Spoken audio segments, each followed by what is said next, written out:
I'm Hannah, and I met John in college, and we clicked instantly. He was charming, funny, and ambitious. We got married right after graduation and started building our life together. When our daughter Sophie was born, I was over the moon. I poured all my love and energy into raising her, determined to give her the best start in life. I believed in setting boundaries and instilling discipline. Knowledge is power, I'd always tell her. Study hard and you'll go far. John, on the other hand, had a different parenting style. He'd shower Sophie with gifts, buy her sweets, and let her get away with things I wouldn't. "Come on, Hannah," he'd say. "Let her be a kid." It bothered me, but I figured we balanced each other out. As Sophie grew older, it became clear she was a daddy's girl. She'd run to John with her problems, laugh at his jokes, and light up when he came home from work. With me, it was all eye rolls and yes, mom in that tone, teenager's perfect. I'd bite my tongue, reminding myself that Sophie would understand when she was older. She'd see that my strict approach came from a place of love. But even at 17, Sophie remained firmly in her father's camp. It stung, but I consoled myself with the thought that I was doing right by her in the long run. Despite these small frustrations, I considered myself fulfilled.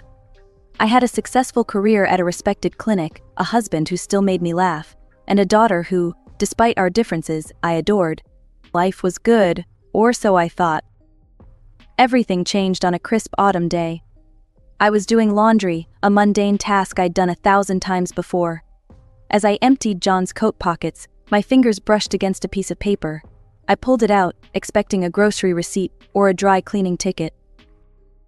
Instead, I found myself staring at a receipt from an upscale perfume store.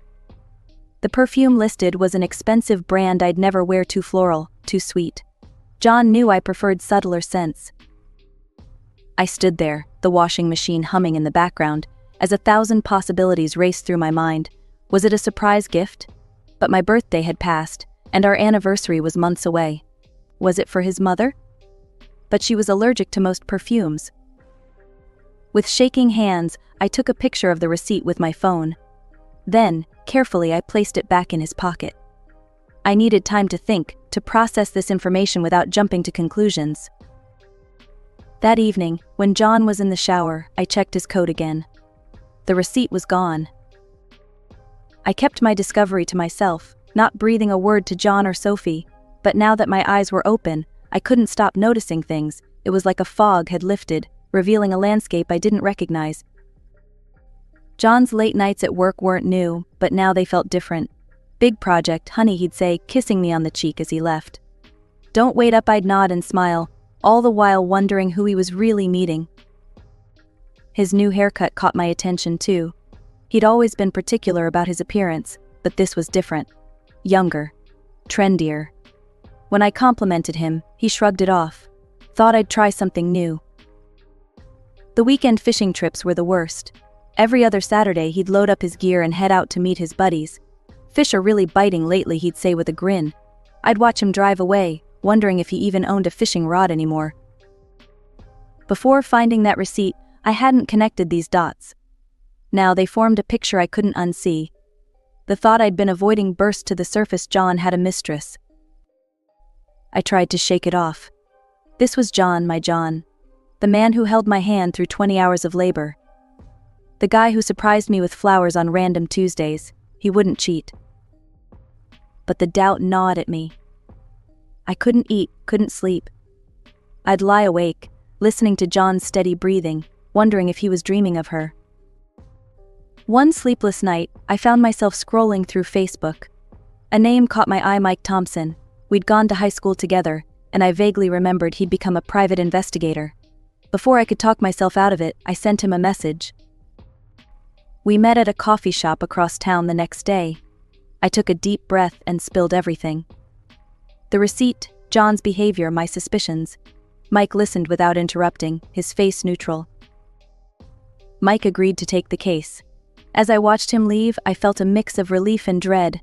Soon I'd have answers, but did I really want them? The next 3 weeks were the hardest of my life. I went through the motions, smiling at my patients, helping Sophie with her schoolwork, making small talk with John over dinner. But inside, I was a mess. Every time my phone buzzed, I'd jump, thinking it was Mike with news. Every time John came home late, I'd search his face for signs of guilt. Every time Sophie mentioned her dad, I'd wonder if she knew something I didn't. "You okay, Mom?" Sophie asked one evening, catching me staring blankly at the wall. "You seem off." I plastered on a smile. "Just tired, sweetie. Lots of clients this week." She didn't look convinced, but she let it go. I felt a pang of guilt for lying to her, but what could I say? Your dad might be cheating on me, and I've hired someone to spy on him. John, caught up in whatever or whoever was occupying his time, didn't seem to notice anything amiss. Part of me was relieved, part of me was furious that he could be so oblivious to my pain. The call came on a Tuesday afternoon. I was between clients when my phone buzzed. Mike's name flashed on the screen, and my heart leapt into my throat. "Hannah? Can we meet?" His voice was neutral, giving nothing away. We agreed to meet at the same coffee shop in an hour. The rest of my appointments were a blur. I went through the motions, smiling and nodding at my clients while my mind raced. Mike was already there when I arrived, a thick manila envelope on the table in front of him. My stomach dropped at the sight of it. "Hannah." Mike pushed the envelope towards me. "It's all in here. Photos, dates, locations. I'm sorry, Hannah, but your suspicions were right." With shaking hands, I opened the envelope. The first photo hit me like a punch to the gut. John, my John, with his arms around a younger woman. They were laughing, looking into each other's eyes with unmistakable affection. "Who is she?" I managed to choke out. "Alicia Benson," Mike replied. "She's 28, works at John's company. She's the director's daughter." I flipped through more photos. John and Alicia at restaurants, walking in the park, boarding a yacht. Each image was a fresh wound. "They've been seeing each other for over a year," Mike continued. "From what I've gathered, it's serious. They've talked about a future together." I nodded numbly, barely registering his words. Then a photo made me gasp. It showed John and Alicia at a cafe, but they weren't alone. Sitting with them, smiling and laughing, was Sophie. "No," I whispered. "It can't be." Mike's voice was gentle. "I'm sorry, Hannah, but Sophie knows about the affair. She's met with them several times. Those weekends she said she was with friends? She was with them on Alicia's yacht. There's more. John and Alicia have been buying Sophie expensive gifts. Designer clothes. Jewelry. I think they're trying to buy her silence." I don't remember the drive home. Thankfully, the house was empty when I arrived. I moved on autopilot, packing a small suitcase with clothes and essentials. I couldn't stay here, couldn't face John or Sophie. I checked into a hotel across town, my mind still reeling. Once in my room, I called my boss at the clinic and took 2 weeks off, unpaid. Family emergency. I turned off my phone and sank onto the bed. The envelope seemed to mock me from the bedside table. Unable to help myself, I opened it again. Sleep eluded me that night. Every time I closed my eyes, I saw those damning photos. Sophie's smile as she hugged Alicia. John's arm around them both. My anger, which had started as a slow simmer, began to boil over. For years I'd been the understanding one, the peacemaker, the one who bent over backwards to keep everyone happy. Well, I was done with that. My eyes fell on my laptop. Without really thinking, I opened it and logged into my bank account. There it was, Sophie's college fund. I'd been squirreling away money for years, determined to give her the best education possible. It was my way of showing love, even when she pushed me away. Now, looking at that balance, all I could think about was how Sophie had betrayed me. How she'd lied to my face, spent time with that woman, accepted her gifts. My daughter, who I'd sacrificed so much for, had stabbed me in the back. Suddenly, a memory surfaced. Years ago, before Sophie was born, I dreamed of opening my own cosmetology office. But then life happened: marriage, a baby, mortgage payments. My dream got pushed aside. I stared at the account balance. It was enough. Enough to start over, to finally pursue my own dreams instead of everyone else's. You know what I said out loud to the empty hotel room? Screw it. This money isn't for Sophie anymore. It's for me. The words hung in the air, both terrifying and exhilarating. For the first time in days, I felt a glimmer of hope. I had a future. even if it wasn't the one I'd planned. Emotionally drained, I finally drifted off to sleep, my phone still turned off. The next morning I woke to sunlight streaming through the curtains. For a blissful moment I forgot everything, then reality came crashing back. With a deep breath I turned on my phone. It immediately exploded with notifications. Missed calls from John and Sophie, voicemails, text messages asking where I was, if I was okay. Their concern, which once would have melted my heart, now felt like acid in my veins. How dare they pretend to care now? I didn't bother listening to the voicemails or reading the texts. Instead, I got dressed, packed my bag, and checked out of the hotel. It was time to face the music. The drive home felt surreal. Part of me wanted to keep driving, to disappear and start a new life somewhere else. But I squashed that impulse. I needed closure. As I pulled into the driveway, I saw John's car and Sophie's bike. They were both home. Good. I walked in, my heels clicking on the hardwood floor. John and Sophie rushed out of the living room, their faces a mix of relief and anxiety. "Hannah, where have you been?" "We've been so worried," John exclaimed, moving to hug me. Sophie chimed in, her voice shrill with concern. "Mom, are you okay? Why didn't you answer our calls?" I stepped back, avoiding John's embrace. A cold laugh escaped me, stopping them both in their tracks. Without a word, I reached into my bag and pulled out the folder. I tossed it on the coffee table, photos spilling out. John and Sophie stared at the images, their faces draining of color. There they were, in glossy 8x10s, John with Alicia, Sophie with them both. The silence that followed my revelation was deafening. John was the first to recover, his shock morphing into defensive anger. "Hannah, it's not what you think," he started, his voice placating. "Alicia and I were just friends, and Sophie, she..." "Don't you dare drag Sophie into your lies," I cut him off, my voice ice cold. Sophie jumped in, her eyes wide with feigned innocence. "Mom, please, I can explain. I only met her a few times, I didn't know." I held up a hand, silencing them both. "Save it, I know everything. The yacht trips, the expensive gifts, the dinners. Every lie, every betrayal." They exchanged a look, and I saw the moment they realized their act wasn't working. The mask slipped away, revealing the strangers beneath. John's face hardened, all pretense of remorse vanishing. "Fine," he said coldly. "You want the truth? Yes, I'm with Alicia. She's young, beautiful, and rich. She makes me feel alive in a way you haven't in years." His words were like a slap to the face, but I refused to flinch. Instead, I turned to Sophie, waiting for her contribution to this character assassination. She didn't disappoint. "Alicia is amazing, Mom," she said, her voice dripping with disdain. "She's successful, stylish, fun, not strict and boring like you." I absorbed their words, each one a fresh wound. But I wouldn't give them the satisfaction of seeing me cry. "I see," I said, my voice steady. "Well, let me tell you both something. John, I want a divorce. I'll have my lawyer contact you." John's eyes widened, but before he could speak, I turned to Sophie. "And you, young lady, you can forget about me paying for your college tuition. If Alicia is so amazing, maybe she can foot the bill." Sophie's jaw dropped. "What? You can't do that. That's my money. I've been counting on it. I want to get into my dream school." "Should have thought about that before you stabbed me in the back," I replied, unmoved by her crocodile tears. "Mom, please," she sobbed, her cool demeanor crumbling. "I'm sorry.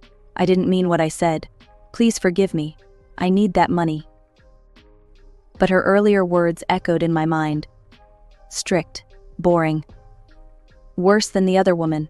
Ignoring their protests, I went upstairs and packed the rest of my belongings. As I came back down, suitcase in hand, John blocked my path.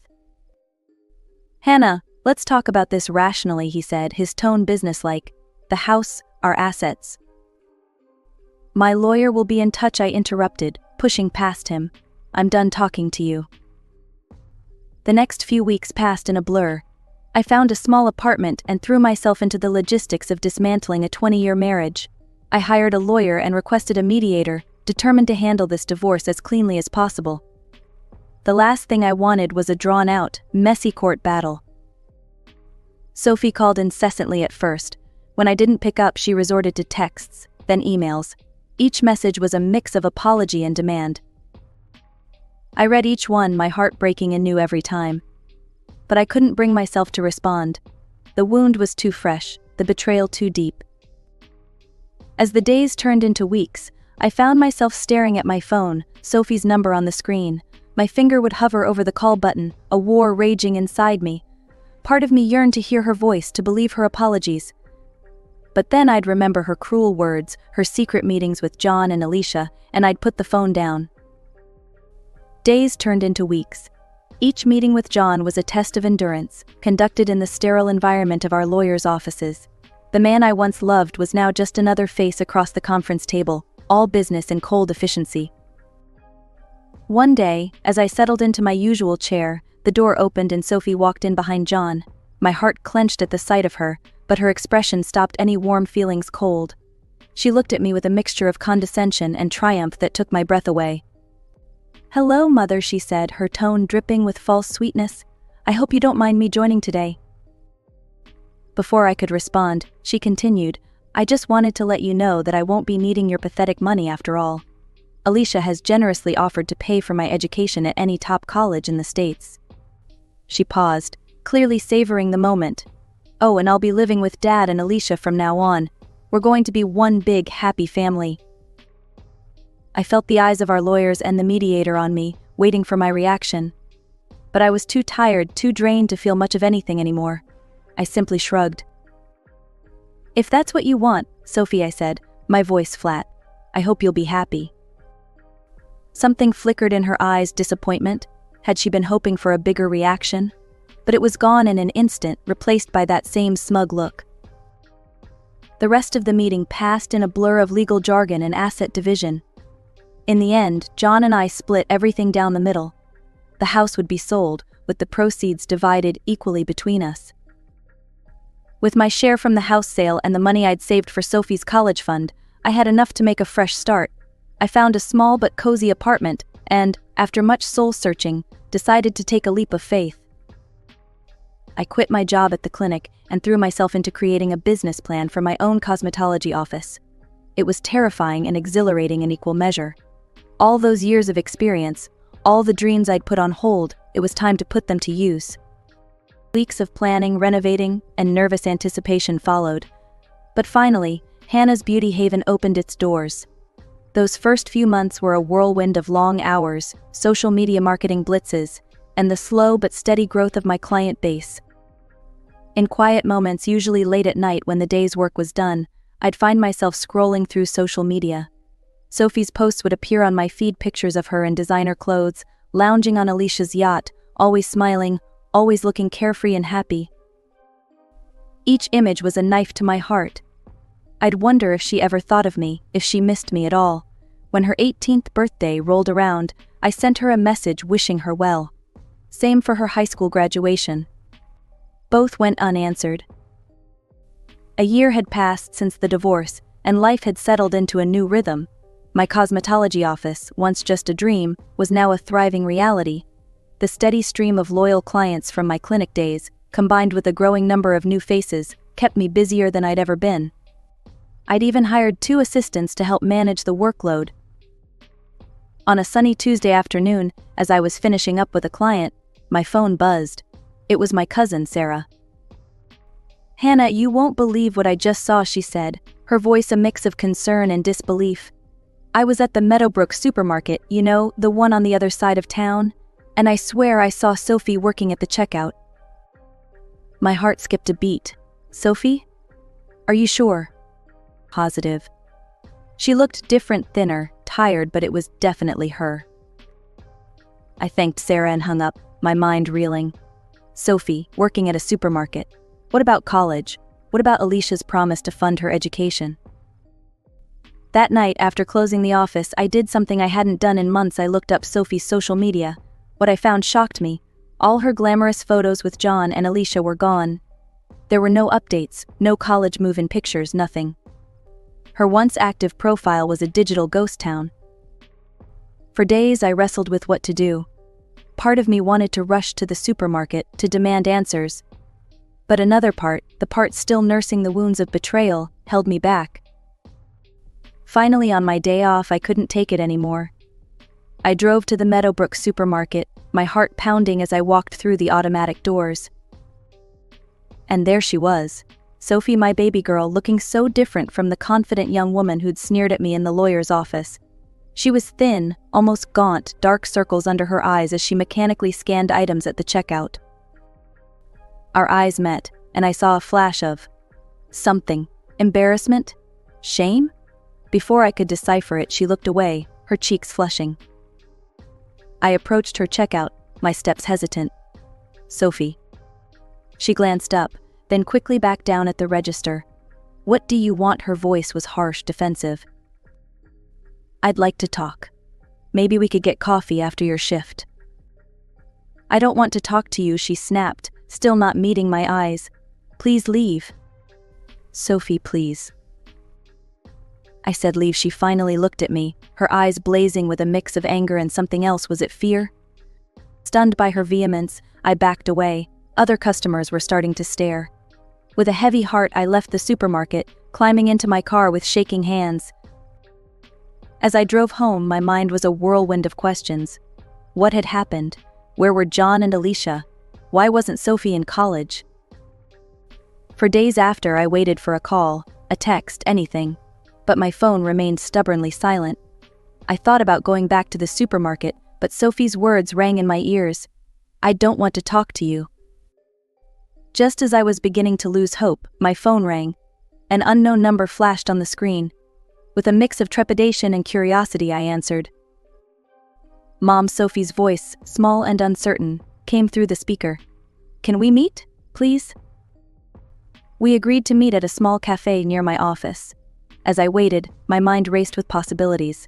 When Sophie walked in, my breath caught. She looked so different from the glowing, confident girl in those yacht photos, so much older than her years. We sat in silence for a long moment, the weight of unsaid words hanging between us. Finally, Sophie spoke, her voice barely above a whisper. "I'm so sorry, Mom, for everything." And then, like a dam breaking, the story poured out of her. At first, living with John and Alicia had been a dream.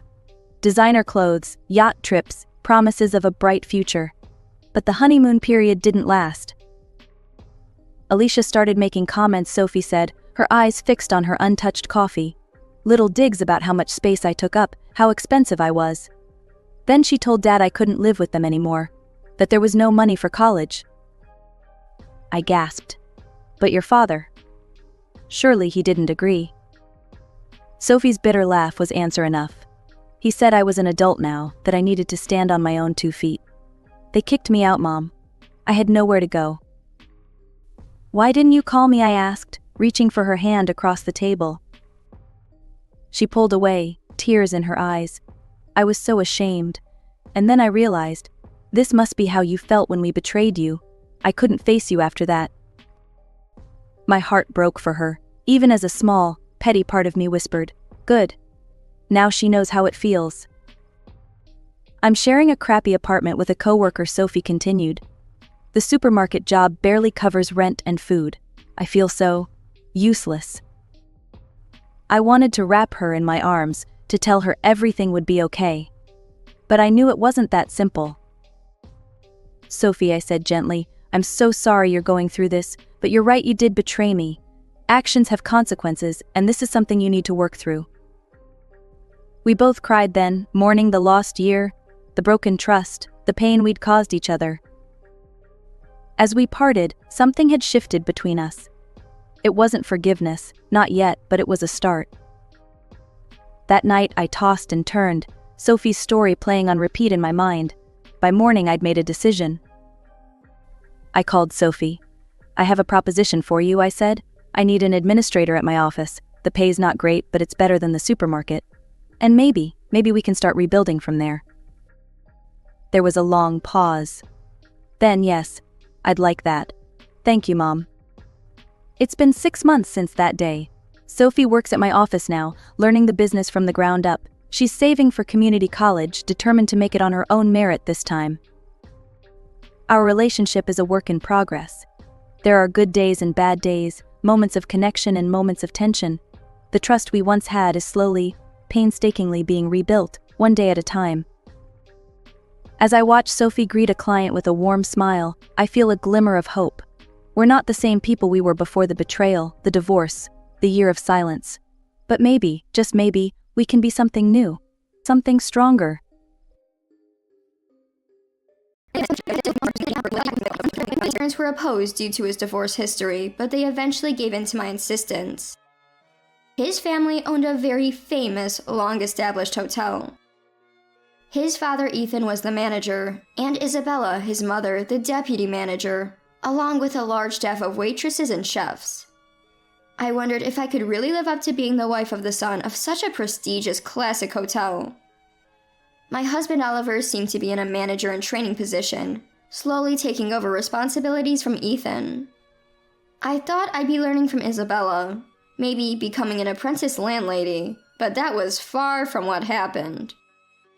"Mila, you should just stay home and be a housewife. I want to see my grandchild soon," Isabella said. Her words made me think, so I just need to have a child? A vague anxiety I had been feeling started to take a clear shape. We began living in Oliver's family's main house, a bit away from the hotel. Oliver's behavior had clearly changed. When I tried to snuggle up to him in bed at night after his hotel work, he would often refuse, saying, "I'm tired, just let me sleep." His everyday demeanor also changed drastically. He was harsh, a complete stranger compared to when we were dating. About 6 months later, Isabella asked, "Mila, no child yet?" Oliver complied with my efforts, albeit reluctantly, but there were still no signs of pregnancy.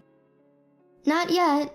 It's a blessing, so there's no use rushing," I replied, feeling increasingly wary. Recently, Isabella kept asking, "No child yet?" and "Show me my grandchild's face," ending with a stern, "We need an heir for our classic hotel. You must have a child soon." I wanted a child too, but if it's not happening, what can I do?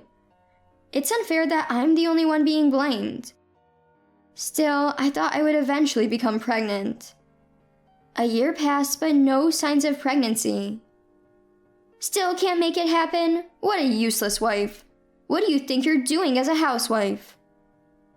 Isabella's scoldings became harsher every day. Why am I even here? I felt lost and deeply saddened. Oliver, whom I thought would be my ally, joined Isabella in blaming me. "Hey Mila, why don't you see a doctor and get checked out?" Isabella suddenly suggested. Indeed, it was a good idea. If there was a cause, I wanted to know it.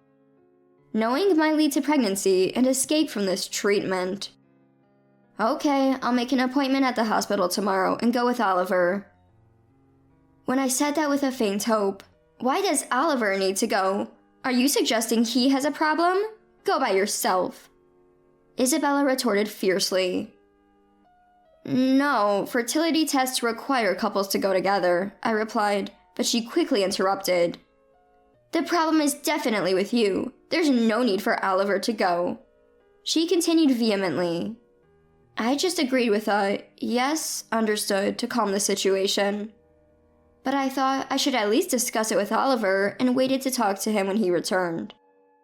"Why do I have to go with you?" Oliver responded disinterested. I gently suggested, "Well, we don't know where the issue lies, right? Let's both get tested." "It's definitely your problem. I don't need to go to know that," Oliver concluded. Both Isabella and Oliver were so certain, but how could they be? Am I the only one to blame? But why are they so confident? I wondered.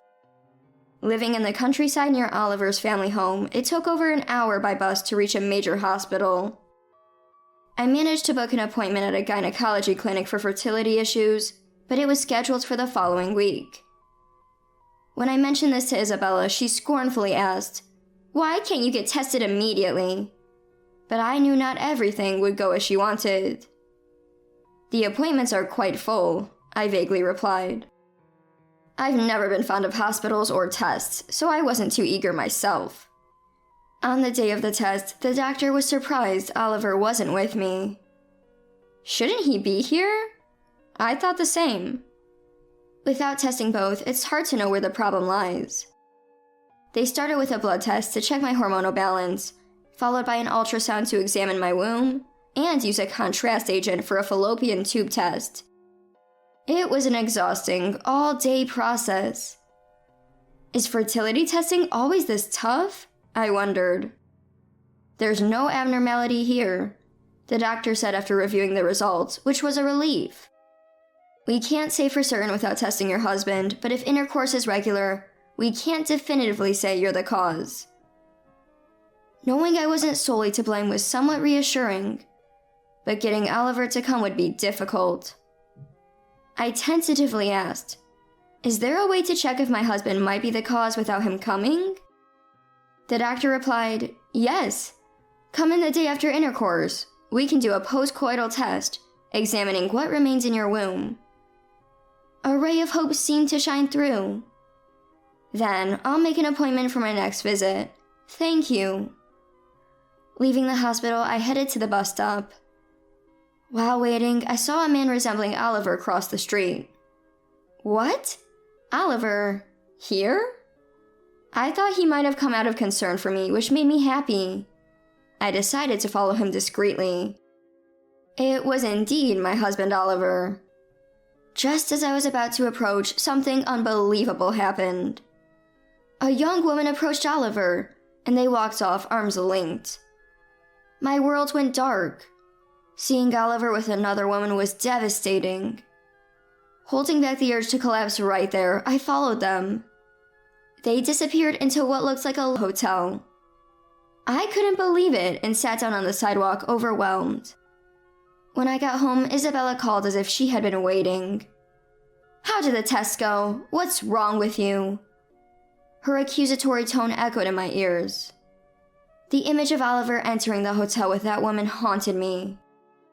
"The one at fault is your son," I wanted to retort. I was close to tears. No, there were no abnormalities. I barely managed to reply. They mentioned it might be due to chronic fatigue or stress, I added. Isabella scoffed. Ugh, fatigue? Stress? I've given you the leisure of being a housewife, and this is how you respond. Just make a child quickly. If you can't, we might as well divorce. I was too despondent to fight back, even though it might have been easier to let it all end. Oliver didn't come home that night. The next morning, he likely went to work as usual. I started the day feeling like I wanted to disappear. The night before the follow-up fertility appointment, I reluctantly initiated intimacy with Oliver. Despite his usual excuses of being too tired, he surprisingly accepted. I couldn't forgive him for being with that young woman, but I couldn't endure being oppressed anymore. That night, I put on my best act to welcome Oliver. The next day at the hospital, the doctor informed me, "The infertility issue is on your husband's side." All the emotions I'd been holding back overflowed, and I cried. It's not my fault after all, I thought, crying freely. Crying made me feel a bit better. I decided to talk to Isabella and Oliver to make them understand the situation. As expected, Isabella was waiting for me at the house. "Welcome back. How did it go? Is there a treatment?" As I remained silent, "Don't just stand there, say something.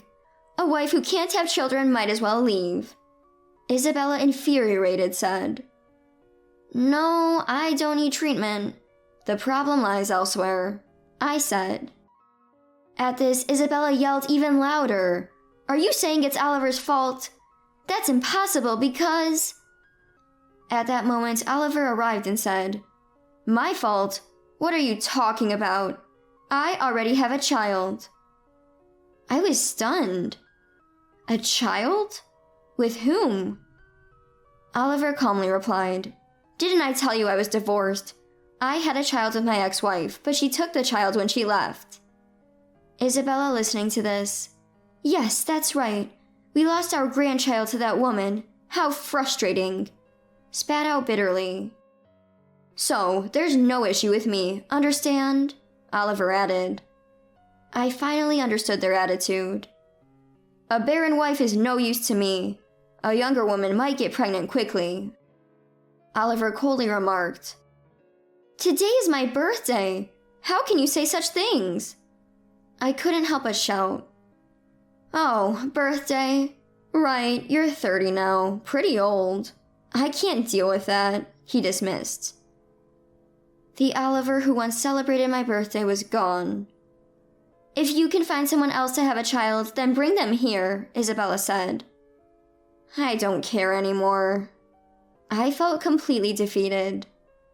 Suppressing the urge to scream, I quietly said. Overwhelmed by sadness, I packed my things that day and left Oliver's house. My parents welcomed me warmly when I returned home, their kindness soothing my wounded heart. On a sunny Sunday, while walking near my parents' house, I bumped into Lucas, a classmate from high school. He had been a top student and went to a prestigious university in the city, but returned to work locally after graduation. He was smart and athletic, almost a leader in our class. I had admired him too. We spent hours reminiscing about high school, losing track of time. We exchanged contact information, and later that night, he asked me out. On the next holiday, he invited me to a movie. Hesitantly, I agreed. As we walked side by side after the movie, he shared his life story. He had a girlfriend in university, but broke up after graduation. So, he's not married. He wouldn't have asked me out otherwise, I thought.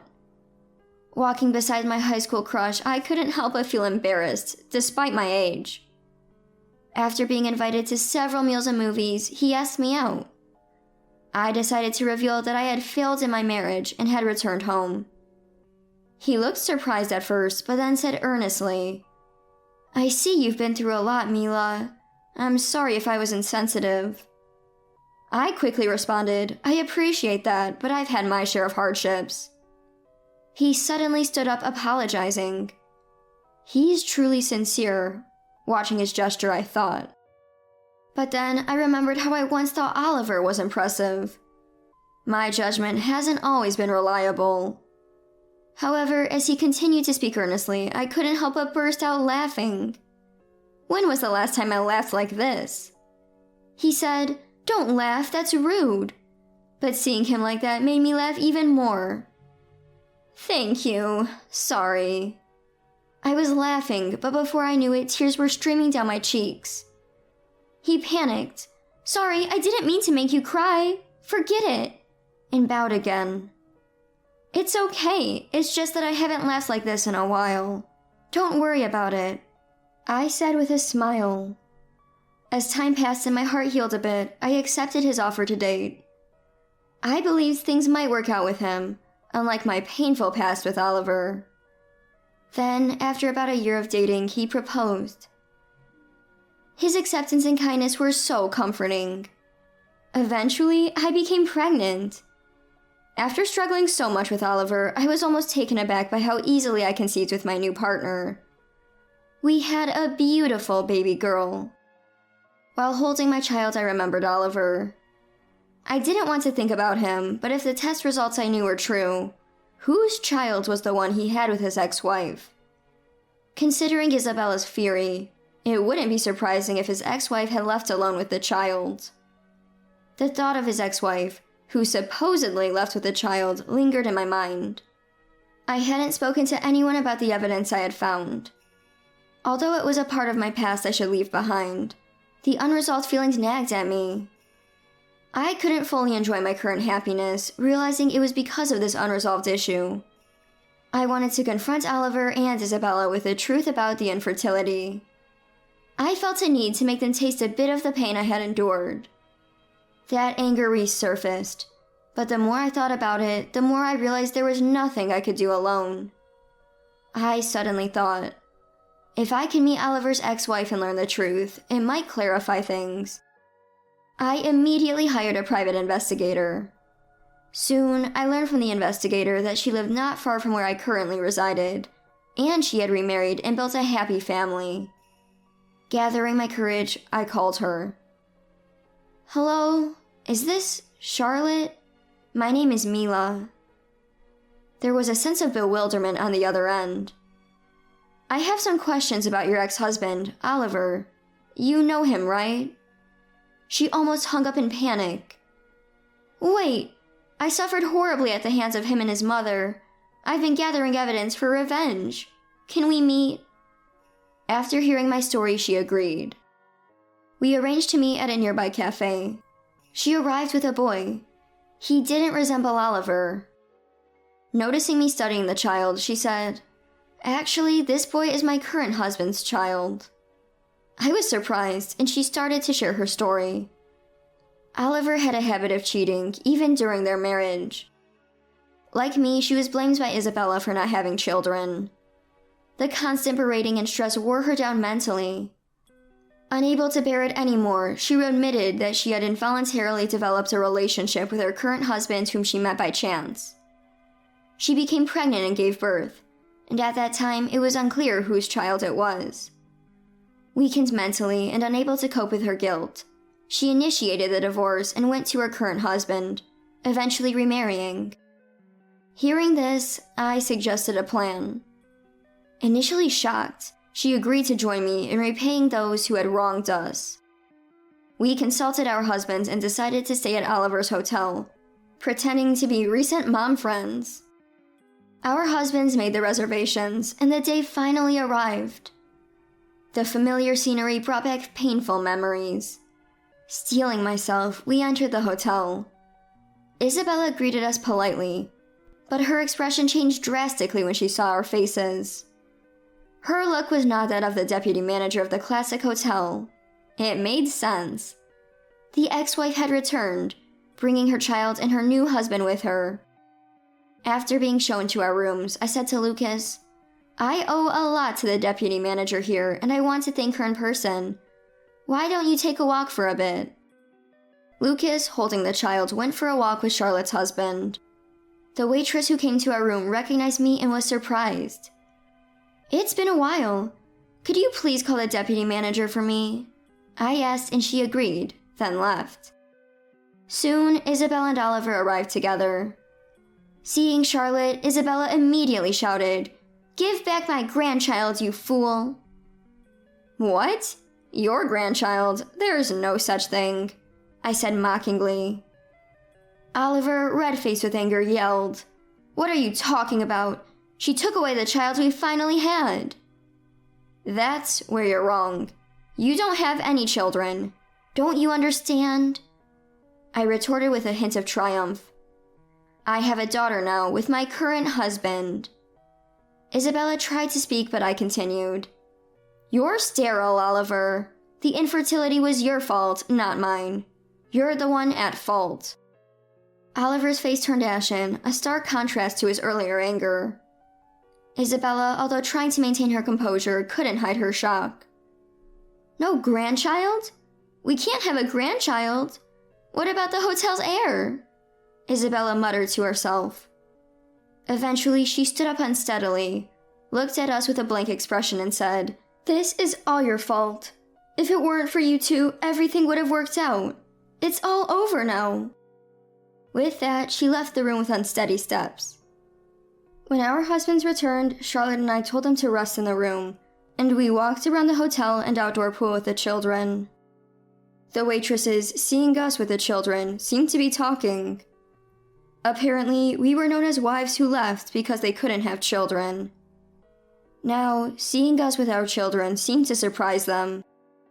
Charlotte and I felt years of pent-up frustration dissipate.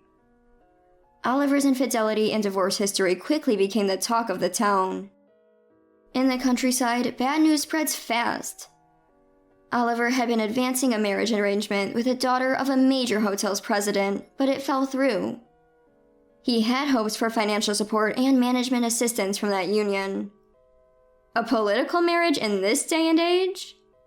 It seemed unbelievable, yet such things still happened.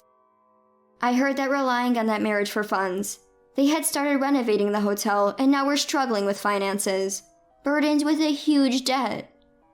I later learned through online sources that the once bustling classic hotel, known for its tradition, had become just an old, unremarkable hotel with dwindling customers. The once lively place was now eerily quiet, as negative reviews quickly spread. It seems that a business resting on tradition alone, managed by someone who neither cared for their family nor respected people, was destined to fail. Charlotte, whom I met through this incident, and I continue to maintain close family ties. And now I am expecting another child. I already have a daughter, so I'm hoping for a boy this time. Thinking about it fills me with excitement. Charlotte is also expecting her second child soon. Both of us suffered at the hands of the same man, but now we are truly happy. The sound of shattering glass jolted me from my thoughts. I rushed to the kitchen, heart pounding, to find Ryan standing over a mess of broken dishes, his face a mask of indifference. "Sorry," he muttered, not meeting my eyes. "I'll clean it up." I bit back a sigh. "Don't bother, I'll do it." As I swept up the shards, I couldn't help but wonder, when my husband had become a stranger in our own home, the Ryan I married would have been mortified, apologizing profusely and insisting on cleaning up his own mess. This Ryan? He shuffled off to his study without another word. "Mom?" Emily's voice called from upstairs. "Everything okay down there?" "Fine, honey," I called back, forcing cheerfulness into my voice. "Just a little accident." I heard her footsteps on the stairs, and soon my 17-year-old daughter appeared in the doorway, eyebrows raised. "Dad?" I nodded, and she rolled her eyes. "Figures. He's been so weird lately." "He's just stressed with work," I said, the lie tasting bitter on my tongue. "How's that college essay coming along?" Emily groaned. "Don't remind me. I swear, if I have to write one more draft about my most significant challenge, I'm going to scream." I chuckled, grateful for the distraction. "Well, you could always write about living with your father. That's certainly a challenge these days." "Mom," Emily's eyes widened, but I caught the hint of a smile. "I'm kidding," I said, though we both knew I wasn't entirely. "Why don't you take a break? We could watch a movie or something." Emily's face fell. "Can't. I promised Dad I'd help him organize his office tonight." My heart sank. "Oh, I didn't realize." "Yeah, he asked me yesterday. Said he had some old papers he needed to sort through." She shrugged. "Sorry, Mom, maybe tomorrow?" I forced a smile. "Of course. Have fun with your dad." As Emily disappeared upstairs, I leaned against the counter, fighting back tears. When had I become the outsider in my own family? The doorbell rang, startling me from my pity party. I wiped my eyes and went to answer it, surprised to find my brother Mark on the other side. "Hey, sis," he said, his easy grin fading as he took in my appearance. "Whoa, you okay?" I stepped aside to let him in. "I'm fine, just a long day. What brings you by?" Mark held up a bottle of wine. "Thought we could use a drink. Rough week at the firm, and I figured my favorite sister could use some company." I raised an eyebrow. "I'm your only sister." "Exactly why you're my favorite." He winked, following me to the kitchen. "Where's the rest of the family?" I busied myself finding wine glasses. "Emily's helping Ryan in his office. They're bonding, I guess." Mark's silence spoke volumes. When I turned back, his eyes were full of concern. "Lisa, what's really going on?" I opened my mouth to brush him off, but the words caught in my throat. Instead, I found myself sinking into a chair, the weight of the past few months crashing down on me. "I don't know, Mark," I whispered. It's like I'm living with strangers. Ryan's always working late or locked in his office. Emily's so focused on college applications, she barely has time for me. I feel so alone." Mark reached across the table, squeezing my hand. "Hey, you're not alone, okay? You've got me. Always." I managed a weak smile. "Thanks, I can't shake this feeling that something's wrong, really wrong." As if on cue, we heard a crash from upstairs, followed by raised voices. I jumped to my feet, but Mark beat me to the stairs. We rushed up to find Emily standing in the hallway, her face pale. "Emily," I asked, my heart racing, "what happened?" She looked at me, her eyes wide with shock. "Mom, I think you need to see this." In her trembling hand was a crumpled letter, the handwriting unfamiliar and distinctly feminine. As I took it from her, my world tilted on its axis. "Dear Ryan," it began, "I can't wait to see you again. These stolen moments are never enough." I looked up at Mark, my vision blurring with tears. "Oh God," I whispered. "What am I going to do?" I couldn't sleep that night. The letter burned in my mind, its words etched into my memory like a cruel tattoo. As the first light of dawn crept through our bedroom window, I turned to look at Ryan. He slept peacefully, oblivious to the storm raging inside me. How long had it been going on? The question gnawed at me as I slipped out of bed, careful not to wake him. In the kitchen, I poured myself a cup of coffee, my hands shaking slightly as I replayed the events of the past few months in my mind, the late nights at the office, the secretive phone calls, the sudden interest in organizing his workspace. It all made sickening sense now. Mom? Emily's voice startled me. She stood in the doorway, her eyes puffy from a sleepless night. Are you okay? I forced a smile. I'm fine, sweetie, just thinking. She hesitated, then asked, What are you going to do? The question hung in the air between us. What was I going to do? I had no idea. I don't know yet, I admitted. But we'll figure it out together, okay? Emily nodded, but I could see the doubt in her eyes. She was too young to be dealing with this mess. The sound of Ryan's footsteps on the stairs sent a jolt of panic through me. I wasn't ready to face him yet. Morning, he mumbled, heading straight for the coffee pot. He didn't even look at me. I watched him, searching for any sign of guilt or remorse. There was nothing, just the same distant, distracted expression he'd worn for months. Ryan, I said, my voice steadier than I felt. We need to talk. He glanced up, frowning. Can it wait? I've got an early meeting. The casual dismissal ignited a spark of anger in my chest. No, it can't wait. This is important. Emily slipped out of the room, leaving us alone. Ryan sighed, leaning against the counter. What is it, Lisa? I took a deep breath. I know about the letter. For a moment, confusion flickered across his face. Then I saw it. A flash of panic in his eyes before he schooled his features into a neutral expression. What letter? He asked, but his voice lacked conviction. Don't, I said, my tone sharp. Don't lie to me, Ryan. Not anymore. He set down his coffee cup, running a hand through his hair. Lisa, I can explain. Explain what? I interrupted, my voice rising. Explain how you've been sneaking around behind my back, how you've been lying to me, to our daughter. Ryan's face hardened. It's not what you think, I laughed bitterly. Really? Because I think it's exactly what I think. Who is she, Ryan? An old girlfriend? A coworker? He remained silent, his jaw clenched. The lack of denial was all the confirmation I needed. How long? I asked, my voice barely above a whisper. Ryan's shoulders sagged. Lisa, please. How long? He met my gaze, finally.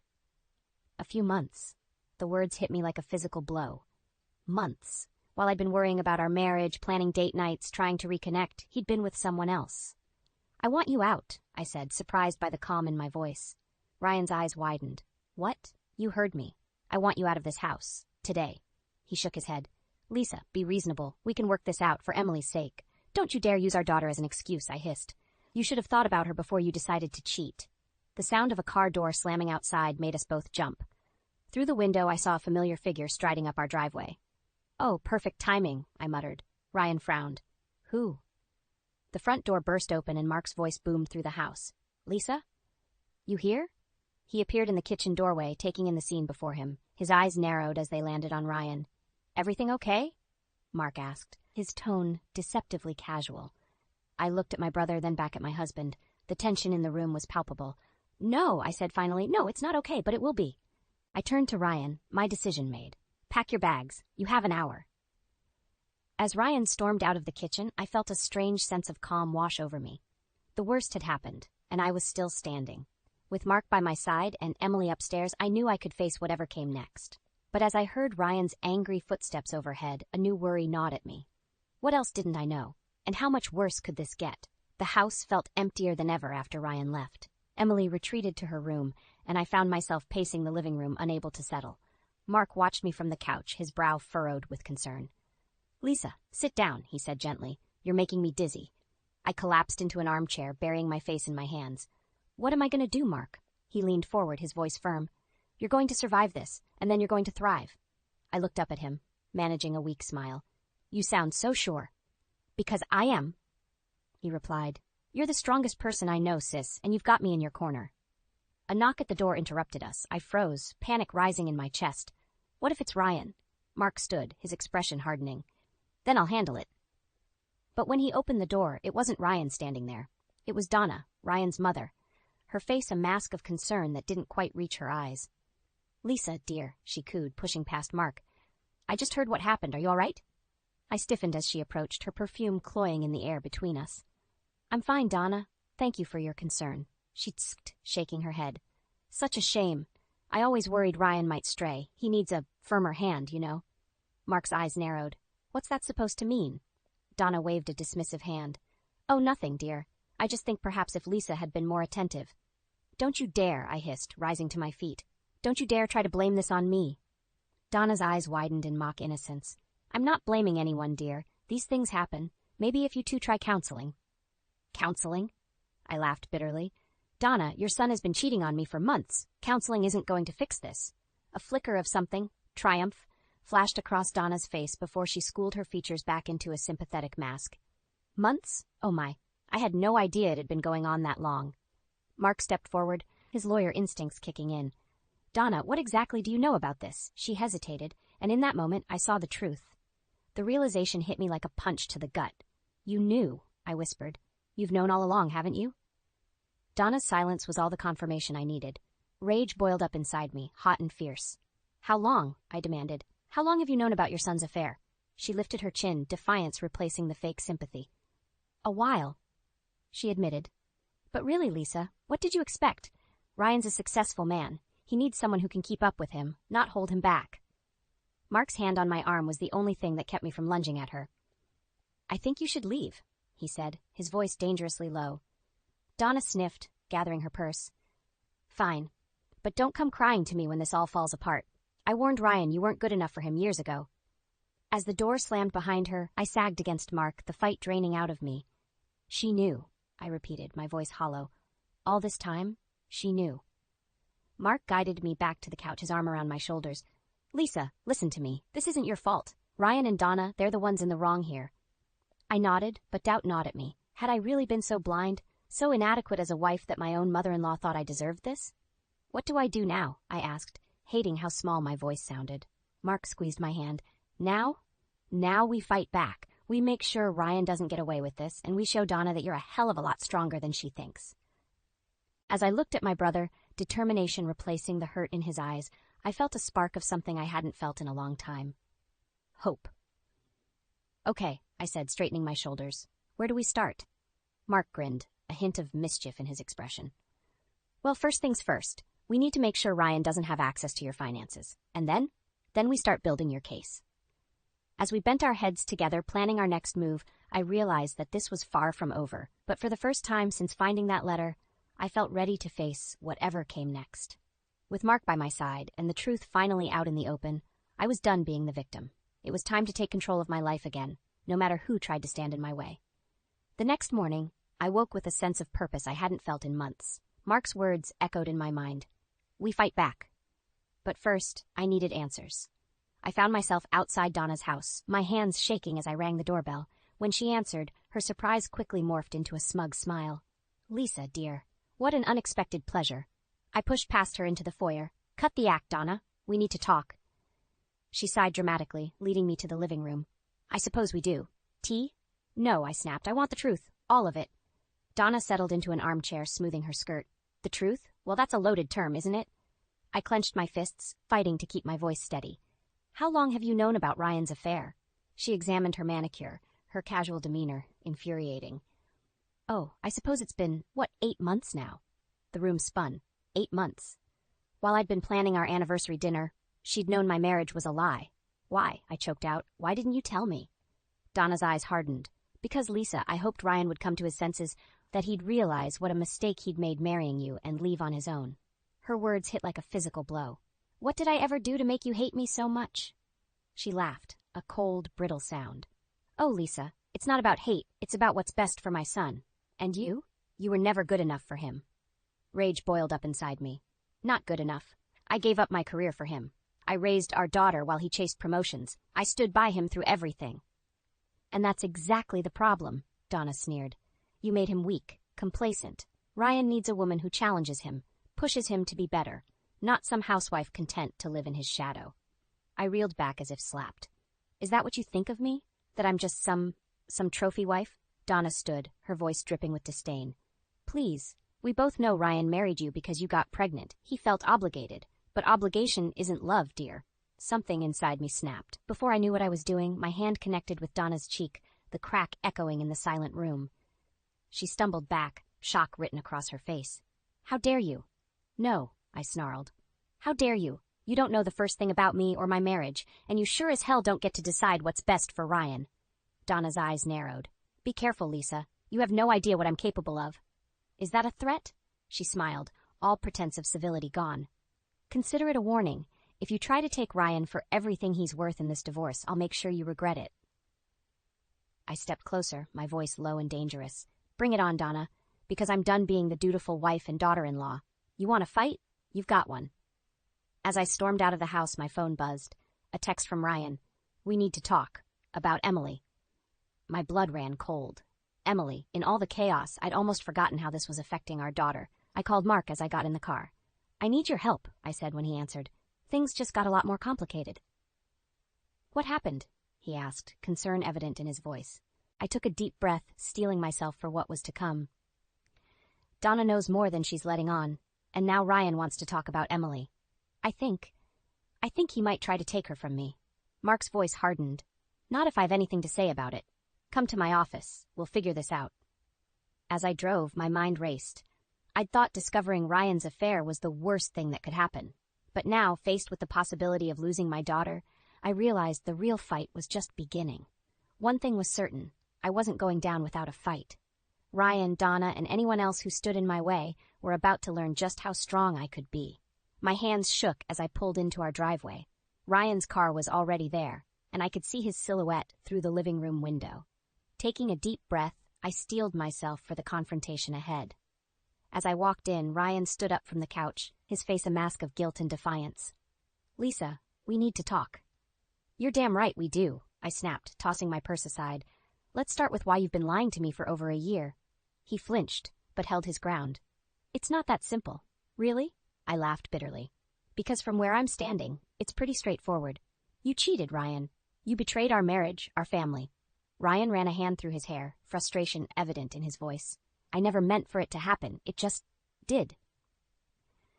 Oh, please, I scoffed. Things don't just happen, Ryan. You made a choice. Every time you lied, every time you snuck around behind my back, those were choices. He slumped back onto the couch, suddenly looking older than his years. You're right. I screwed up. But Lisa, you have to understand, our marriage hasn't been right for a long time. Anger flared hot in my chest. So that makes it okay? Because we hit a rough patch, you get to throw away 20 years of marriage? That's not what I'm saying. Ryan stood again, pacing the room. I felt trapped, okay? Like I was suffocating in this life we built. I reeled back as if slapped. Trapped? By me? By our daughter? He shook his head vehemently. No, not by you. By expectations. The pressure to be the perfect husband, father, provider. I lost myself somewhere along the way. And you found yourself in another woman's bed? The words tasted like acid on my tongue. Ryan's shoulders sagged. I know it sounds cliché, but with her, I felt alive again, seen. Something inside me shattered at his words. All the anger drained away, leaving only a hollow ache. And I made you feel, what? Dead? Invisible? He reached for me, but I stepped back. Lisa, please, I never meant to hurt you. A bitter laugh escaped me. Well, congratulations, Ryan. You failed spectacularly at that. Silence stretched between us, heavy with unspoken words and broken promises. Finally, I asked the question that had been burning inside me since I found that letter. Do you love her? Ryan's hesitation was all the answer I needed. Tears stung my eyes, but I refused to let them fall. I want a separation, I said, my voice surprisingly steady. I need time to figure out what I want, and clearly, so do you. He nodded slowly. I understand. But Lisa, what about Emily? We need to think about her in all this. The mention of our daughter reignited my anger. Oh, now you're concerned about Emily? Where was that concern when you were sneaking around behind our backs? Ryan's face hardened. Don't you dare imply I don't care about our daughter. Everything I've done has been for this family. I laughed incredulously. Everything, including destroying our marriage? He stepped closer, his voice low and intense. I made mistakes, Lisa. I own that, but I won't let you use Emily as a weapon in this. A chill ran down my spine at his words. What are you saying, Ryan? His eyes met mine, a challenge in their depths. I'm saying that if you try to keep me from my daughter, I'll fight you every step of the way, and you know I have the resources to do it. The threat hung in the air between us, transforming the man I once loved into a stranger. In that moment, I realized the true battle was just beginning. Get out, I whispered, my voice shaking with rage and fear. Get out of this house right now. As Ryan gathered his things, a cold determination settled over me. He wanted a fight? Fine. I'd give him one he'd never forget. The moment the door closed behind him, I pulled out my phone and dialed Mark's number. I need your help, I said when he answered. It's time to go to war. Mark's office felt like a war room as we pored over documents and legal strategies. My brother's face was grim as he laid out our options. Lisa, I won't sugarcoat this, he said, leaning back in his chair. Ryan's got resources, and from what you've told me about Donna, she'll be backing him all the way. This could get ugly. I nodded, steeling myself. I'm ready. What's our first move? Mark slid a folder across the desk. We need to protect your assets, joint accounts, property, everything. Ryan's already shown he's willing to play dirty. We can't give him any ammunition. As I flipped through the papers, a knot formed in my stomach. Our entire life together, reduced to cold, hard numbers. What about Emily? I asked, my voice barely above a whisper. Mark's expression softened. That's where it gets tricky. Given Emily's age, the court will take her preferences into account. But Ryan might try to manipulate her, especially with Donna in his corner. Anger flared hot in my chest. He wouldn't dare use our daughter as a pawn. Wouldn't he? Mark raised an eyebrow. Lisa, you need to be prepared for anything. Ryan's not the man you thought he was. The truth of his words hit me like a physical blow. I slumped in my chair, suddenly exhausted. How did we get here, Mark? How did I not see this coming? He reached across the desk, squeezing my hand. This isn't your fault. Ryan made his choices. Now we make ours. A knock at the door interrupted us. Mark's assistant poked her head in, looking apologetic. I'm sorry to interrupt, but there's someone here to see Lisa. Says it's urgent. My heart raced as I followed her to the lobby. Had Ryan tracked me down? But it wasn't my soon-to-be ex-husband waiting for me. It was Donna. She stood as I approached, her face a mask of concern that didn't reach her eyes. Lisa, dear, we need to talk. I crossed my arms, my voice ice-cold. I think we've said all we need to say to each other, Donna. She glanced around the office, lowering her voice. Not here. This is delicate. It's about Emily. Fear gripped me. What about Emily? Donna's eyes gleamed with a predatory light. Let's just say I have some information that could make things very difficult for you in the custody battle. Unless, of course, you're willing to be reasonable about the divorce settlement. White-hot rage coursed through me. Are you blackmailing me? She smiled, all pretense of warmth gone. I prefer to think of it as negotiating. Ryan's willing to be generous, Lisa. Don't throw that away out of spite. I stepped closer, my voice low and dangerous. Listen carefully, Donna. I don't know what game you're playing, but if you think for 1 second that I'll let you or Ryan use my daughter as a bargaining chip, you're sorely mistaken. Donna's smile never wavered. Oh, Lisa, you really don't understand what you're up against, do you? This isn't just about the divorce. This is about protecting my son's future, and I'll do whatever it takes to ensure that future is secure. As she turned to leave, she paused, her parting shot hitting me like a physical blow. By the way, have you asked Emily about her college applications lately? You might find her choices illuminating. I stood rooted to the spot, my mind reeling. What did Donna know that I didn't? And how had I become so disconnected from my own daughter that I might have missed something crucial? Mark found me there, still staring at the door long after Donna had gone. Lisa, what happened? I turned to him, my voice shaking. We need to talk to Emily, now. As we rushed out of the office, I felt like I was standing on the edge of a precipice. Everything I thought I knew about my life, my family, was crumbling beneath my feet. And the worst part? I had a sinking feeling that the ground had started to give way long before I ever noticed the cracks. My heart raced as Mark and I pulled into the driveway. Emily's car was there, but so was Ryan's. This wasn't how I'd planned for this to go down. You ready for this? Mark asked, his hand on my shoulder. I took a deep breath. As I'll ever be. The moment we stepped inside, I knew something was wrong. The air was thick with tension, and I could hear muffled voices from the kitchen. As we rounded the corner, the scene before me stopped me cold. Ryan and Emily sat at the table, heads bent close together. A stack of papers lay between them.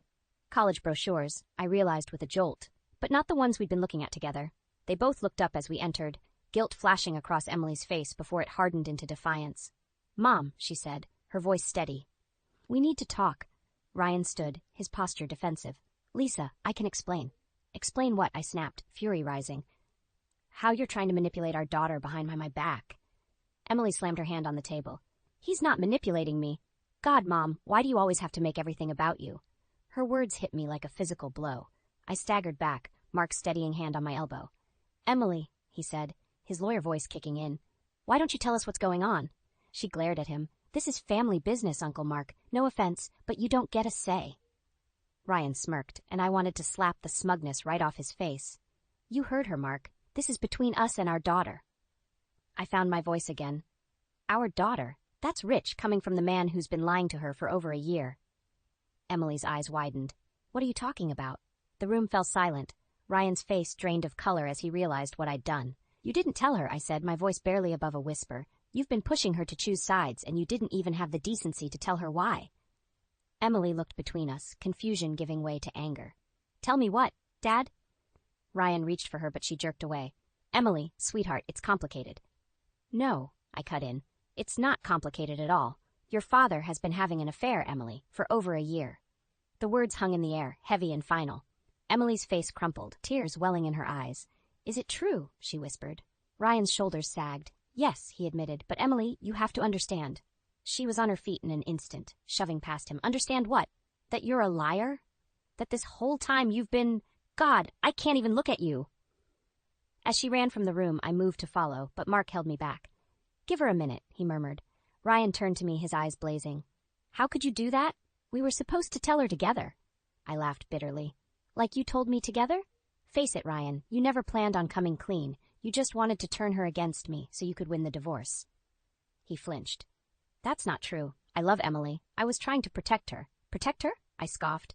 By lying? By using her as a pawn in your sick game? Mark stepped between us. All right, that's enough. Ryan, I think it's time you left. For a moment, I thought Ryan might argue, but then his shoulders slumped, and he nodded.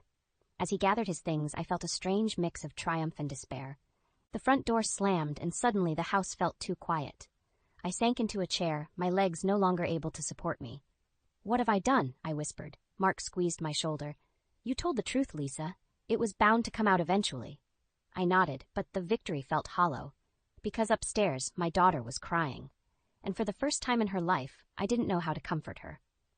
As I climbed the stairs to Emily's room, I realized that winning the battle might have cost me the war. And I had no idea how to make things right again. 6 months after that fateful day in the kitchen, I stood in front of my easel, brush in hand, staring at the canvas before me. The painting was almost finished, a swirling landscape of blues and purples with a single, defiant streak of gold cutting through the center. It's beautiful, Mom, Emily said from the doorway of my new studio apartment. I turned, smiling at my daughter. The past few months had been hard on both of us, but we'd weathered the storm together. Thanks, sweetie. How was your campus tour? Emily's eyes lit up as she launched into a detailed description of her visit to her top-choice college. As I listened, I marveled at her resilience, her ability to look forward despite everything that had happened. A knock at the door interrupted us. Emily tensed, and I squeezed her shoulder reassuringly before going to answer it. Ryan stood in the hallway, looking uncomfortable. Lisa, I need to talk to you. I glanced back at Emily, who nodded slightly. It's okay, Mom. I'll wait in the studio. As she disappeared into the other room, I stepped into the hall, closing the door behind me. What is it, Ryan? He ran a hand through his hair, a gesture so familiar it made my heart ache. I've been doing a lot of thinking. About us, about what happened. I made a huge mistake, Lisa. I want to make things right. I stared at him, searching for any trace of the man I'd fallen in love with all those years ago. It's too late for that, Ryan. You know that. He nodded, his shoulders slumping. I know. I miss our family. I miss you. For a moment, I felt a flicker of the old longing. But then I thought of the lies, the betrayal, the pain he'd caused, not just me, but our daughter. I'm sorry, Ryan.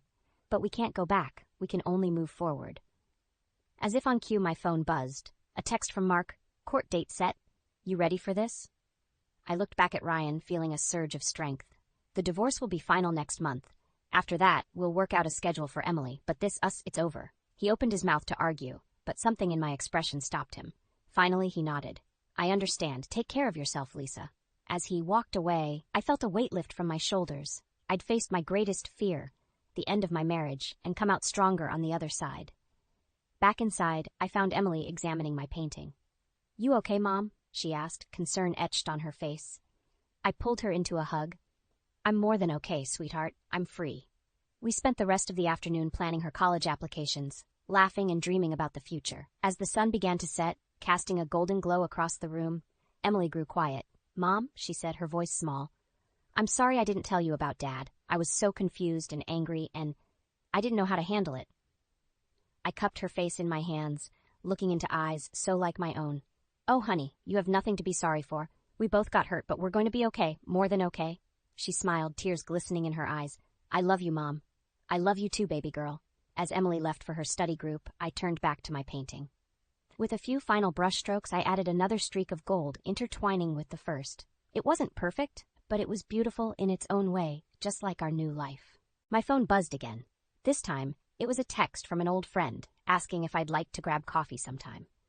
I smiled, feeling a flutter of excitement I hadn't experienced in years. Standing there in my studio, surrounded by the art I'd rediscovered and the life I was rebuilding, I realized something profound. The end of my marriage wasn't the end of my story. It was just the beginning of a new chapter, one filled with possibility, strength, and most importantly, hope. As I replied to the text with a simple, "I'd love to," I felt a sense of peace wash over me. Whatever came next, I was ready to face it, not as Ryan's wife or Emily's mother, but as Lisa, strong, resilient, and finally truly free.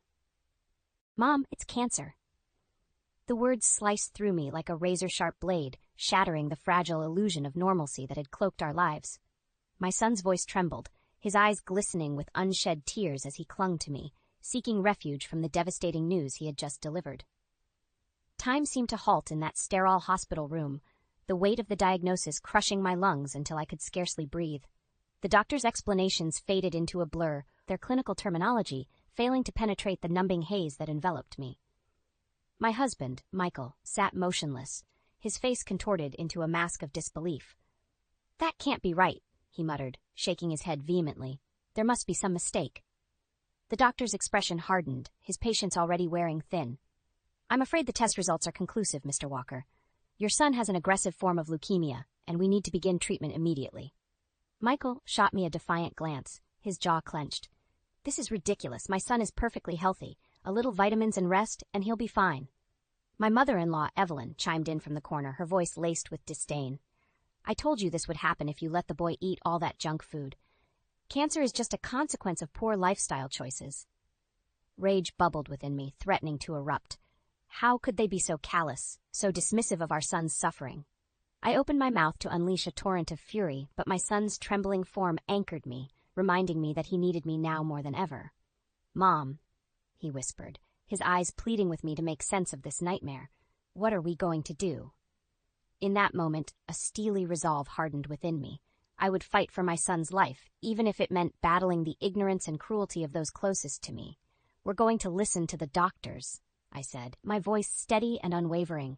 "And we're going to beat this, no matter what it takes."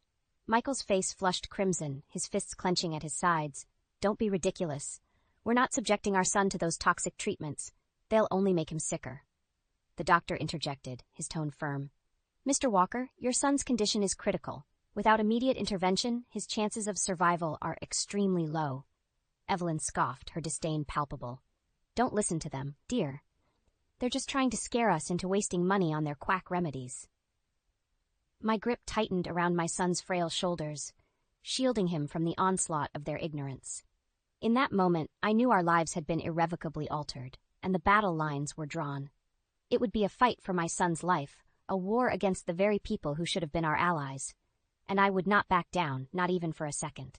The oncologist's words hung in the air like a suffocating shroud. "Chemotherapy is our best option to combat the cancer. We need to start the treatments as soon as possible." Michael's face twisted with rage. "Over my dead body," he spat. "I won't let you poison my son with those toxic chemicals." Evelyn nodded vigorously, her lips pursed in a disapproving scowl. "He's right. This is nothing that a strict regimen of herbal supplements and positive thinking can't fix." I recoiled in disbelief, my grip tightening around my son's shoulders. Was this really happening? Were they truly willing to gamble with his life based on their ignorant delusions? The doctor's expression hardened. "I understand your concerns, but I must insist. Chemotherapy offers your son the best chance of survival. Refusing treatment would be..." "Would be what?" Michael sneered, his voice dripping with contempt. "An exercise of our rights as parents? You can take your poisonous chemicals and shove them." My son flinched, his eyes wide with terror. I had to intervene before this escalated further. "Michael, please," I pleaded, my voice strained. "Let's discuss this calmly. Our son's life is at stake." He whirled on me, his face contorted with fury. "Don't you dare take their side. These quacks just want to line their pockets by pumping our kid full of toxins." Evelyn cackled, her laughter like nails on a chalkboard. "That's right, dear. Don't let them bully you into their racket." I felt the tendrils of desperation tightening around my heart. How could I make them understand? How could I convince them to put our son's well-being above their delusional beliefs? The doctor cleared his throat, his expression grave. I'm afraid I must insist. Refusing treatment would be tantamount to signing your son's death sentence. Michael's eyes narrowed to slits. Is that a threat, doctor? Because if it is, you can take your little hospital and shove it. In one fluid motion, he snatched the orange juice from my son's trembling hands and hurled it across the room. The plastic cup exploded against the wall, splattering its contents in a vivid arc of pulp and citrus. We're leaving, he snarled, grabbing my arm with bruising force. And if you know what's good for you, you'll keep your damned mouth shut. Evelyn cackled again, her laughter a twisted mockery of the horror unfolding before us. I felt numb, paralyzed by the surreal nightmare that had consumed our lives. As Michael dragged me from the room, my son's terrified gaze seared into my soul, pleading with me to save him from this madness. And in that moment, I knew something inside me had shattered beyond repair. The breaking point had been reached, and there was no turning back. The memories came flooding back, unbidden and unwelcome. I was powerless to stop the deluge of emotions that threatened to drown me in their wake. It had been 10 years since David's battle with cancer. My first husband, the love of my life, had fought valiantly against the insidious disease. But in the end, it had stolen him from me, leaving a gaping void in my heart that I thought would never heal. I remembered those final days, huddled at his bedside, our fingers intertwined as we clung to each other with desperate need. The words we never spoke, the silent pleas for more time, echoed through the sterile hospital room. Promise me. David's voice was little more than a ragged whisper, his once vibrant eyes dulled by pain and fatigue. Promise me you'll find happiness again. Tears streamed down my face as I nodded, unable to give voice to the lie. How could I ever be happy without him? He was my world, my everything. And then, like a cruel cosmic joke, Michael had entered my life. With his charming smile and empty promises of a fresh start, he had seduced me into believing that the gaping wound in my heart could heal. I was a fool. The venom that had festered between us over the years erupted with spectacular vitriol as we stood in that hospital corridor, our son's life hanging in the balance. You're no better than those quacks! Michael's face was twisted into an ugly sneer, his eyes ablaze with contempt, always trying to undermine me, to make me look like a fool in front of my own family. Evelyn cackled from behind him, her cackling laughter like nails on a chalkboard. That's right, dear. Don't let her browbeat you into sacrificing our principles. I recoiled, my hands balling into fists at my sides. Principles? I spat, my voice trembling with rage. You call gambling with our son's life a matter of principle? It's not gambling, Michael roared, his face mere inches from mine. It's refusing to be conned by a bunch of charlatans peddling poison. They're doctors, you ignorant fool. The words tore from my throat, raw and visceral. Highly trained professionals trying to save our son's life. Evelyn's laughter died in her throat, her beady eyes narrowing to slits. How dare you speak to my son that way, you ungrateful wretch? I opened my mouth to hurl back a scathing retort, but the words died on my lips as a familiar face appeared at the end of the corridor. David's father, his eyes filled with sorrow and understanding. In that moment, the weight of my past and present collided, leaving me adrift in a maelstrom of grief and rage. I had lost David to this insidious disease, and now I was powerless to stop history from repeating itself. Unless a glimmer of resolve ignited deep within me, a tiny flickering flame that would soon become an inferno of determination. I would not lose another loved one to cancer. Not again. The stifling tension hung like a oppressive pall over our house, suffocating any semblance of normalcy or peace. The once warm home I had shared with David now felt like a battleground, every room a potential minefield of conflict. Michael stomped through the living room, his face contorted in a perpetual sneer. Where's my dinner, woman? Or are you too busy playing nurse to that brat to remember your wifely duties? I bit back the torrent of fury bubbling within me, focusing instead on the task at hand. Preparing the nutrient-rich smoothie the doctor had prescribed for our son's fragile condition. Evelyn cackled from her perch on the sofa, her bony fingers knitting yet another garish sweater. Don't be so hard on the poor dear, Michael. She's got her hands full trying to undo all the damage those quacks have done. Our son shuffled into the kitchen, his eyes downcast and hollow. The once vibrant boy I knew had been reduced to a mere shadow of himself, his spirit crushed by the weight of his illness and the constant barrage of negativity. Here, sweetie, I said, forcing a reassuring smile as I handed him the smoothie. Drink this up, and you'll feel better in no time. He accepted the glass with trembling hands, his gaze flickering towards the living room where the jeers and insults continued unabated. What's that garbage you're feeding him? Michael sneered, his voice dripping with disdain. Evelyn clucked her tongue disapprovingly. Honestly, dear, you'd have better luck giving the boy a dose of rat poison. At least then he'd be put out of his misery. The glass slipped from our son's hands, shattering against the tile in an explosion of violet-hued liquid and shards of glass. His shoulders began to shake, his body racked with silent sobs as he fled from the room. Something inside me snapped. "How dare you?" I thundered, rounding on the two of them with a fury I had never known. "How dare you speak about my son that way? He's fighting for his life, and all you can do is mock and belittle him." Michael rose from his chair, his face twisted into an ugly mask of rage. "Don't you take that tone with me, woman. I'm the man of this house, and you'll show me some respect." "Respect?" I spat the word like a vile curse. "You've done nothing to earn my respect. All you've done is heap abuse and cruelty on us while we're suffering." Evelyn cackled again, her laughter like nails on a chalkboard. "Listen to her, Michael. The ungrateful harpy has the audacity to question your authority in your own home." Michael's fist lashed out, catching me square across the jaw with a sickening crack. I sprawled backwards, stunned by the force of the blow, my head spinning. "That'll teach you to mind your tongue," he snarled, towering over me like a menacing gargoyle. "Now clean up this mess and fix me a proper dinner, and if I hear one more word of disrespect from you—" His words trailed off, but the threat hung in the air, thick and suffocating. I could taste the coppery tang of blood in my mouth, a grim reminder of the toxic environment our home had become. In that moment, I knew something had to give. For the sake of my son and my own sanity, I couldn't endure this nightmare any longer. The breaking point was fast approaching, and when it arrived, there would be no turning back. The hospital waiting room felt like a suffocating tomb, the weight of fear and uncertainty pressing down on me like a vice. My son lay in the treatment room beyond those sterile double doors, his frail body subjected to yet another round of toxic chemicals in a desperate bid to save his life. I should have been by his side, holding his hand and offering what little comfort I could. But Michael had forbidden it, insisting that my presence would only upset our son further. "You've done enough damage already," he had snarled, his words laced with venom, filling his head with nonsense about listening to those butchers.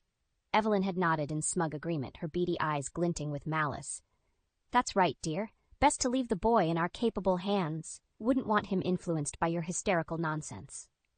So here I sat, exiled from my own son's bedside, reduced to a mere spectator in the battle for his life. The minutes ticked by with agonizing slowness, each second feeling like an eternity as I wrestled with the gnawing dread that threatened to consume me. The double doors swung open with a pneumatic hiss, and a nurse emerged, her expression grave. My heart leaped into my throat as I surged to my feet, desperate for news.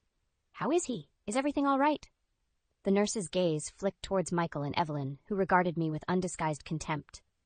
"Perhaps we should speak in private," she murmured, her voice laced with trepidation. Michael bristled, his jaw clenched. "Anything you have to say can be said in front of us. We're his family, after all." The nurse's shoulders sagged, resignation etching lines of weariness onto her face. "Very well. Your son?" He took a turn for the worse during the treatment. The room seemed to spin around me as the blood drained from my face. "Worse? What do you mean, worse?" "His body went into shock," the nurse continued, her words feeling like a physical blow. "He slipped into a coma. The doctors are doing everything they can, but—" Her voice trailed off, the unspoken words hanging in the air like a guillotine blade. Evelyn clucked her tongue, her expression one of callous indifference. "Well, there you have it. All that poison you insisted on pumping into the poor boy, and look what happened." Michael rounded on me, his eyes blazing with fury. "This is your fault. If you had just listened to me and trusted in natural remedies, none of this would have happened." His fist lashed out, catching me square in the stomach and driving the air from my lungs. I doubled over, gasping for breath as stars danced before my eyes. "You're a disgrace," he spat, towering over me like a menacing gargoyle. "A failure as a wife and a mother. Our son is fighting for his life because of your ignorance and stubbornness." Evelyn's cackle cut through the air like a razor, her laughter a twisted mockery of the agony tearing me apart from the inside. In that moment, something within me shattered.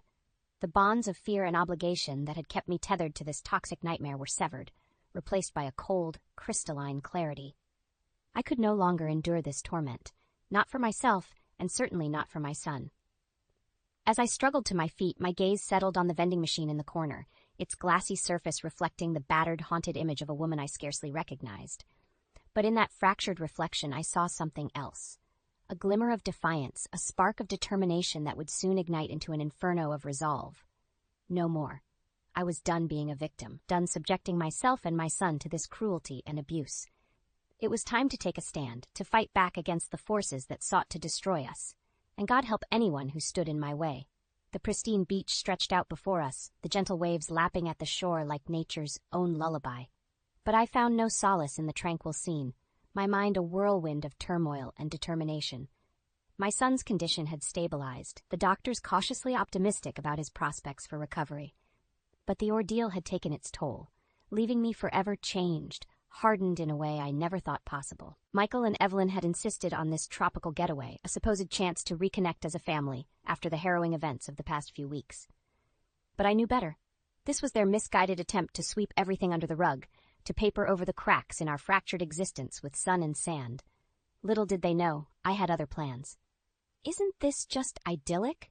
Evelyn crooned, her bony frame enveloped in a garish muumuu. A chance to escape all that dreadful hospital nonsense and just relax. Michael grunted in agreement, his eyes concealed behind a pair of gaudy sunglasses. "You heard the woman. Time to let go of all that stress and enjoy ourselves."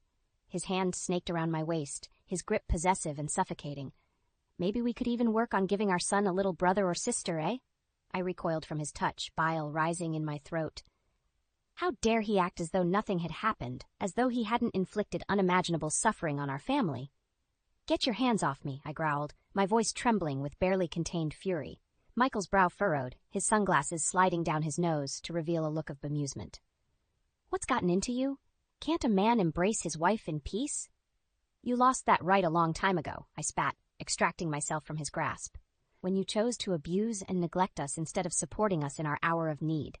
Evelyn's cackle cut through the air, her laughter like nails on a chalkboard. "Oh, listen to her prattle on, as if she's one to talk about neglect and abandonment." I whirled on her, my vision tinting crimson with rage. "You miserable crone. You enabled his cruelty every step of the way, egging him on with your twisted delusions." Michael's face contorted into an ugly sneer. "Watch your mouth. Woman, you'll show my mother some respect." His hand lashed out, but this time I was ready. I sidestepped his clumsy swing with ease, years of pent-up fury lending me strength and clarity. "I'm done," I growled, jamming my finger into his chest. "Done with your abuse, your ignorance, your complete disregard for our family." Evelyn's laughter died in her throat, her beady eyes narrowing to slits. "What are you babbling about, you ungrateful wretch?" A feral grin spread across my face as I dug into the pocket of my sundress, withdrawing the stack of papers I had been clutching like a talisman. "These are the papers finalizing the sale of our house," I announced, my voice ringing with finality. "The house I inherited from my late husband, the one you've been leeching off of for far too long." Michael's mouth worked soundlessly, his face flushing a mottled crimson. You did what?" "You heard me." I leveled my gaze at him, my eyes boring into his with undisguised contempt. "That house was my last connection to David, and I'll be damned if I let you defile it any longer with your toxicity." Evelyn's hands curled into gnarled claws, her shrill voice slicing through the air. "You ungrateful bitch! How dare you sell off our home behind our backs?" A harsh bark of laughter tore from my throat. "Your home? Don't make me laugh. It was never your home, and you were never my family." I turned on my heel, the papers clutched triumphantly in my hand as I strode away from their sputtering outrage, each step lighter than the last. "I'm leaving you," I called over my shoulder, not bothering to mask the satisfaction in my voice. I should have done it years ago, but I was too weak, too afraid. Michael's voice trailed after me, high and reedy with desperation. "You can't do this. We're a family, goddammit!" But his pleas fell on deaf ears. The chains of fear and obligation had been shattered, and I was finally free. As the distance lengthened between us, I felt a weight lift from my shoulders, carried away on the gentle ocean breeze. It was a new beginning, a rebirth forged in the fires of hardship and pain, and I had never felt more alive. The silence that greeted us upon our return was deafening, a palpable weight pressing down on us from the moment we stepped through the threshold. Michael's face was frozen in a rictus of disbelief, his eyes darting around the barren rooms like a cornered animal. What is this?" he croaked, his voice little more than a strangled whisper. Evelyn's mouth hinged open, her expression a twisted mask of outrage. "Where are all our things? Our furniture, our belongings?" A harsh bark of laughter erupted from my throat as I brushed past them, relishing in their bewildered fury. "Gone," I announced, my voice ringing with finality. "Just like the two of you will be, once the moving van arrives." Michael whirled on me, his face flushing an ugly crimson. You did this? You sold everything behind our backs?" "Of course I did." I leveled my gaze at him, unflinching. "Did you really think I was going to let you continue defiling this place with your toxicity? This was my home, the one I shared with David before you slithered your way into our lives." Evelyn's shrill voice cut through the air like a banshee's wail. "How dare you? This is our house, our sanctuary. You have no right to sell it off like some common criminal." A feral grin spread across my face as I withdrew the sheaf of papers from my pocket, brandishing them like a victor's spoils. "These say otherwise," I countered, my voice dripping with smug satisfaction. "The house is mine, and I've every right to do with it as I please." Michael snatched the papers from my hand, his eyes narrowing as he scanned the legalese. This can't be. You forged these, you lying bitch." The meaty thud of his backhand caught me squarely across the cheek, whipping my head to the side with stunning force. I could taste the metallic tang of blood in my mouth, but the pain only fueled my resolve. "Go ahead and hit me," I growled, straightening to face him once more. "It won't change a damn thing. This house is sold, and you two parasites are getting thrown out on your worthless asses." Evelyn's eyes bulged, her face contorting into a mask of pure, unadulterated rage.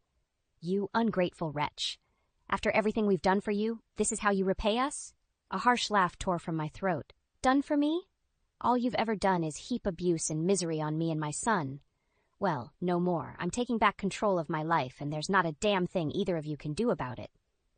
The distant rumble of an engine heralded the arrival of the moving van, its hulking form lumbering into view through the front window.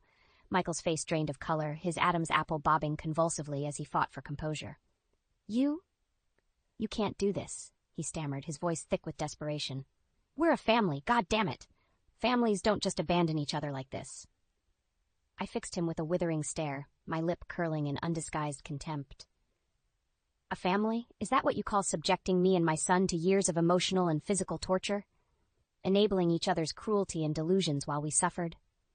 The burly movers spilled through the front door, their faces impassive masks as they took in the scene before them.